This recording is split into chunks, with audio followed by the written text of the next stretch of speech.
Hello friends, good morning. Welcome back to my channel stay with Neha. আর আজকে আমি অনেক বেশি খুশি, আর তার কারণ আমি তোমাদেরকে বলছি। কাল আমার হাজব্যান্ড আপেল কিনে নিয়ে এসেছিলো, আর 3টে আপেলে 1 কেজি হয়েছে। আর আমি এত বড় আপেল দেখে একদম বেশি অবাক, কারণ আমি জানতাম না যে এত বড় আপেলও হয়। আমি তো কখনো দেখিনি, আর আজকে দেখেও নিয়েছি, আর আমি আজকে খেয়েও নেব। খেয়ে তোমাদেরকে বলবো যে খেতে কেমন। দেখতে তো অসাধারণ, এবার খেয়ে দেখি। তো আমি ক্যামেরা ধরে আছি, আর হাজব্যান্ডকে বলছে যে আপেলটা একটু কেটে দিতে।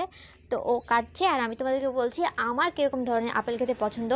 আমার আবার ওই কচকচ ধরনের আপেল না একদম খেতে ভালো লাগে না। আমার ওই বালু বালু ধরনের যে আপেলটা থাকে না, সেটা আমার কাছে অনেক বেশি টেস্ট লাগে। আর এটা কেমন টেস্ট সেটা আমি তোমাদেরকে খেয়ে বলবো। তো এই দেখো, পিস করা হয়ে গেছে, আর এখন আমি খেয়ে দেখবো। তো আমার তো জাস্ট মানে সবুর হচ্ছে না খাওয়ার জন্য। আর আমার মনে হয় না যে আমি একটা আপেল খেতে পারবো, মানে 2 পিস খেলেই হয়তো আমার পেট ভরে যাবে, যে এত বড় আপেল। তোমাদেরকে আমি বোঝাতে পারছি কিনা আমি জানি না। আর আমি দেখো খাচ্ছি, আর এটা একদম সত্যি, এটা একদম বালু আপেল, এটা কোনো কচকচ না। আমার যেটা ফেভারিট সেটাই, আর এর টেস্ট যেন আরও দুগুণ বেশি হয়ে গেছে।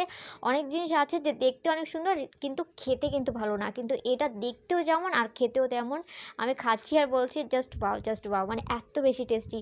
আর এই দেখো, আমি 1 পিস খেয়ে নিয়েছি, আর তোমাদেরকে এখন মেপে দেখাচ্ছি। এই দেখো, এই চাকুটার যে হ্যান্ডেল রয়েছে সেটার বরাবর একদম। তোমরা হয়তো এখন বুঝতে পারছো যে অ্যাপেলটা কত বেশি বড়।